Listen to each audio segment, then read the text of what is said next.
Okay, itong mainit-init pa na balita. Alam ko nakapanood ang lahat mga kababayan nang magbigay ng statement itong si Boying Rimulya.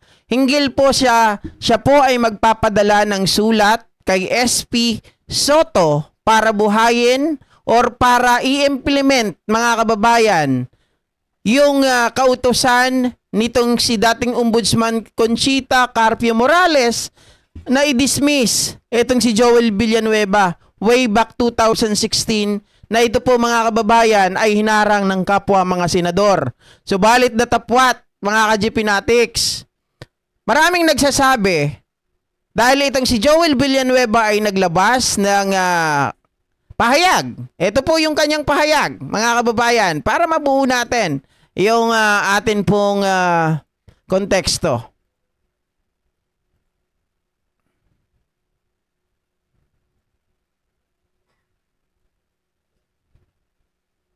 Naglabas ng mga dokumento si Senator Joel Villanueva bilang patunay na wala siyang anumang kaso sa Ombudsman. Ito ay matapos sabihin ni Ombudsman Boying Rimulya sa isang panayam na dapat na umanong ipatupad ang 2016 dismissal order laban sa senador. Para sa update, magbabalita live mula sa Senado si Mobile Journal Merimon Reyes. Merimon, bakit parang napaghandaan agad ni Senator Joel itong ang pag-ungkat sa 2016 dismissal order? Buuin lang natin yung konteksto. Dokumento mula mismo sa Ombudsman na wala nga siyang kaso? Cheryl, nung hiningan nga ng komento ng media itong si Senator Joel Villanueva sa inaasahang sulat ni Ombudsman Rimulya, nagbahagi siya ng mga kopya ng mga clearance mula sa Sandigan Bayan at saka sa Office of the Ombudsman na naglilinaw na wala raw siyang pending criminal or administrative charges. At ang sabi dito ni Senator Joel sa isang mensahe, self-explanatory na raw itong mga dokumento at inaasahan na raw nila ang tila isang harassment o yung panghaharas daw na kanilang mararanasan, pati yung mga fake news na kumakalat dito. Kaya so far walang ibang pagpapaliwanag na binigay ang senador kung bakit maaga, kasi as early as yung unang linggo ng Setyembre, lumabas na issue na itong mga clearance. Pero ang plano rin ng senador ay magpa-file din daw sila ng mga karampatang kaso sa mga nagpapakalat naman din ng fake news tungkol sa usaping ito. Sherin. Parang talagang na-predict nila mga kababayan. Pero etong matindi. Etong matindi. Kasi nga, sabi ko sa inyo, etong pinakita ni Joel Villanueva, nanood ako ng mga vlog, dun sa mga magagaling, matataas na channel. Nanood ako at pinagkumpara nila mga kababayan, and they found out na ayon na ito sa sa opinion nila. Hindi ko sinabing ito ay fact. Bali opinion based mga kababayan, at syempre ito rin yung kanilang nakikita sa kanilang mga analysis. Doon sa sinasabi rito, wait lang. Yung kaso ni Joel Villanueva noong 2016 na tinutukoy ni Boying Rimulya di umano mga kababayan ay ganito. Yung sabi ni Ensurrecto, nakita ko kanina, yung OMB-CA-150298, yan daw yung yan daw yung docket mga kababayan na kung saan final and executory para kay Conchita, yung nilabas ni dating Ombudsman Conchita Morales Carpio mga kababayan. Tapos yung pinakita daw ni Joel Villanueva kanina, yung kung saan po ay nandito, ito mismo. Wait lang. Ito, yung pinakita niya na yan, ang docket niyan mga kababayan, ang docket niyan ay OMB-C-15032. Pag CA mga kababayan, yan daw yung administrative case. Pag CC naman, criminal charges. Kaya lang, sabi nila mga kababayan, ito daw ay parehas lang kasi ang nangyari dyan, pwede naman may double docket daw sa Ombudsman. So ngayon, naglabas si Boying Rimulya ng pahayag. Diba sabi niya kanina, siya ay magpapadala ng sulat para i-implement ni Tito Soto yung dismissal case laban kay Joel Villanueva. Pero binawi yan ni Boying Rimulya.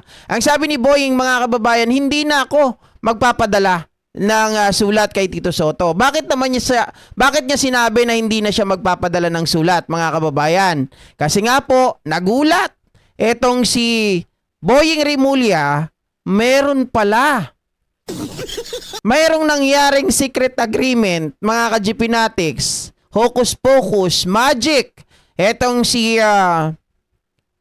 Ombudsman Martires at itong si Joel Villanueva, kaya pinaurong ni Boying Rimulya yung kanyang sulat na gagawin na ipapasa kay Tito Soto. Ito, pakinggan natin. Diyos mio.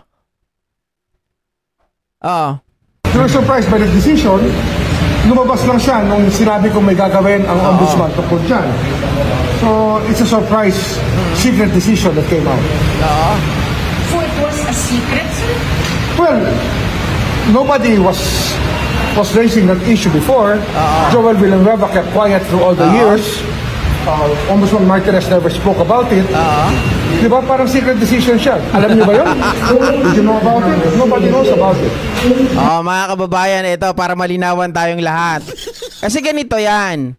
Yung docket, etong kaso, grab charges dun sa PDAP na 10 million kay Conchita Carpio Morales, dito kay Joel Villanueva, final and executory. Ang mali lang talaga doon ni Conchita Carpio Morales, wala siyang dismissal power over, mga kababayan, dito po sa Congress, sa Senado. Ang meron lang recommendation, 'di ba, na magparusa, na magpataw ng parusa, pero gagamitin ng parusa na 'yon gamit syempre ang kaparehas nilang mga senador through Ethics Committee or kaya kongresista through Ethics Committee din. Mga kababayan, di ba hindi po inaksyonan ng mga senador noong 2016 ito? Ngayon, sabi ni Boying Rimulya, merong secret decision. Kasi final and executory yan, hindi dapat pwedeng mabaliktad yan. Nagtaka sila ngayon, mga kababayan, yung 2019 na binabanggit kanina ni Joel Villanueva, totoo. Totoo kasi double docket lang ang nangyari. Kahit magkaiba yung pinapakita na docket, parehas lang yung kaso. Okay, parehas lang yung kaso. Ang problema dito, mga kababayan, hindi po alam ng publiko. Hindi alam ng publiko na merong nangyayaring kababalaghan. Kasi no one, mga kababayan, have you ever heard? 'Di ba? Yung issue na to na na-dismiss yung kaso, mga kababayan, na gustong ipa-execute nitong si Conchita Carpio Morales sa mga senador, wala pong nakaalam niyan. Wala pong mga kababayan, sino man hindi po naiingay ito. 'Di ba? Hindi po ito naging maingay sa social media. Maging sa mga mainstream media ay hindi po ito nabalitaan na meron palang, kung may midnight appointment, mga kababayan, doon sa ombudsman, 'di ba? Meron din palang secret decision. Biruin nyo, final and executory, binaliktad, mga kababayan. Binaliktad at ang resulta, matindi. Wala daw kasalanan etong si Senator Joel Villanueva kasi ayon nga po, mga ka-GPnatics, sa nakuha nating chismis, pero may katotohanan. Okay, sabi dito, ganito paglaruan ng mga alagad ni Duterte ang batas. Buti na lang talaga may ICC at doon na tinapon si Tatay Digong nila. Kung ganito pala ang galawan ni dating Ombudsman Martires na palihim na binabaliktad ang desisyon ni dating Ombudsman Carpio Morales dahil ayon sa batas, ang naunang utos, again, ni Conchita Carpio Morales, ang pagtanggal kay Joel Villanueva ay dapat final and executory at pwede lang itong ma-reverse ng Supreme Court. Pero mga kababayan, dito sa aspeto na to, dito sa aspeto na to, pero lumalabas pala na binaliktad mismo ni Samuel Martires ang desisyon ni Morales ng palihim ayon na rin kay Ombudsman Boying Rimulya. Diba, mga kababayan? Kung si Boying Rimulya maingay, kabaliktaran si Samuel Martires meron palang lihim na niluluto sa likod ng kanyang katahimikan. In all administrative disciplinary cases, orders, directives, or decision of the Office of the Ombudsman may be appealed to the Supreme Court up by filing a petition for certiorari within 10 days from receipt on the written notice of the order, directive, or decision or denial of the motion for reconsideration. Ang galing, mga kababayan.